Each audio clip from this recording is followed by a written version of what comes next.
creating an abstract floral image using acrylic paint. Here are some other examples.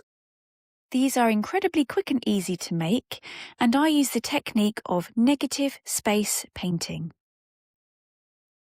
Notice that these images aren't overly detailed, it's more about getting the shape and the vibrant colour. It's always more exciting and spontaneous to work from your imagination. However, I do have some source material to work from. Let nature be your guide to remind you of all the different shapes and textures. The first place we'll start is an interesting background. If you go to the end of this video, there is a 30-second short on how I create lots of different textures. So grab yourself a surface to work on, a sponge, a palette knife, a brush and some paints. I've been really looking forward to doing this because I've seen this done a few times on the internet and it's really easy. So bit by bit, essentially all I'm doing here is making a mess. I'm applying acrylic paint and just very loosely with a sponge, a brush, a palette knife or some scrunched up tissue.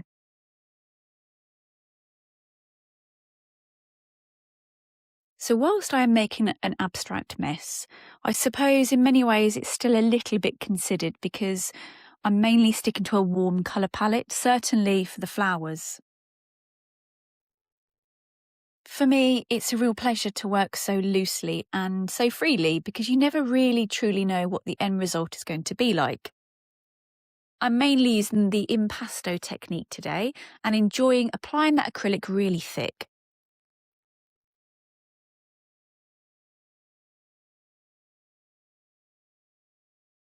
So I'm now going to look at some other pictures around my house, and anything that shows foliage or natural forms, it's not flat. There's always light areas, dark areas.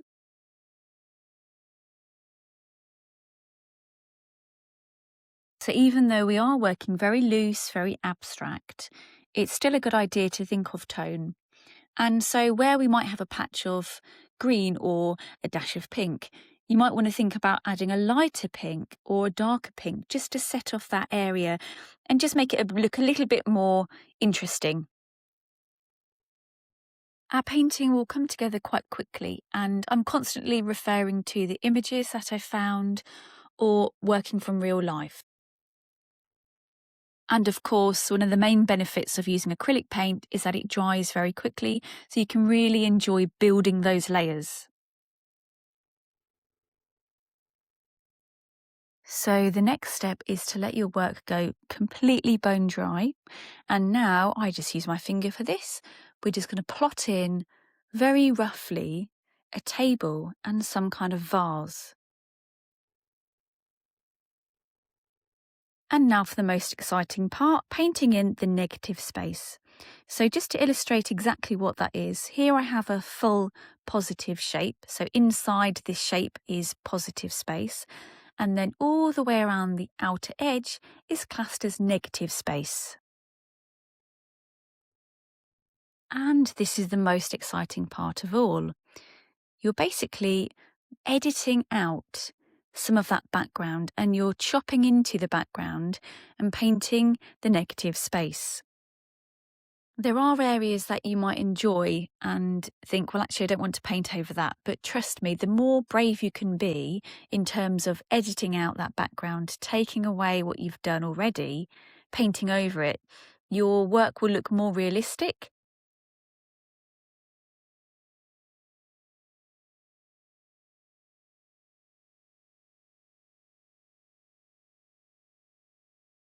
Don't just stick to the same green or whatever colour you've gone for. Make sure that there's a variety of dark, medium and light.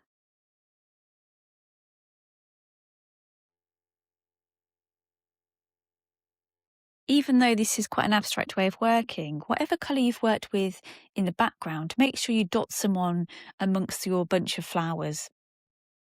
If you don't do this, your work can appear as one solid form, and we don't want that. You don't have to take away everything, but it really is about being brave. Because I'd added lots of different textures on my surface to begin with, you'll notice that at the bottom it does tend to look a bit like a tablecloth, which really works. Okay, there are now two more things to work on. We've got to add in the shadow and refine that vase.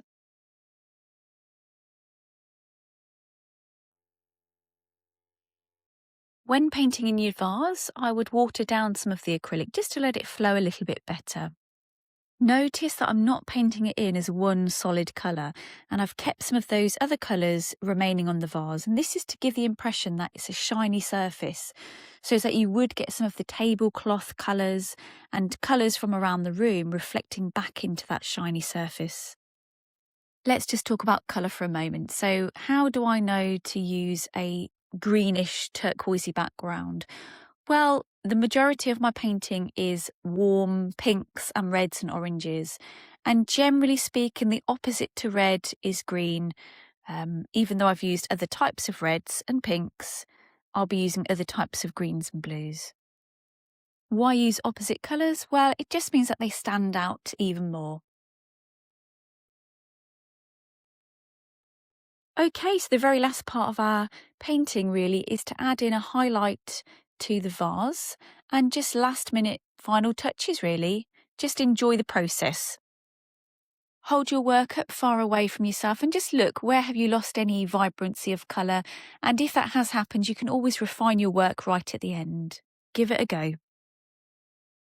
And stay tuned for the last 30 seconds and I'll show you how to create lots of different textures. Sgraffito. Wet paint should go over dry base and scrape through. Glazing. Showing a lighter brushstroke over an existing colour. Wet in wet.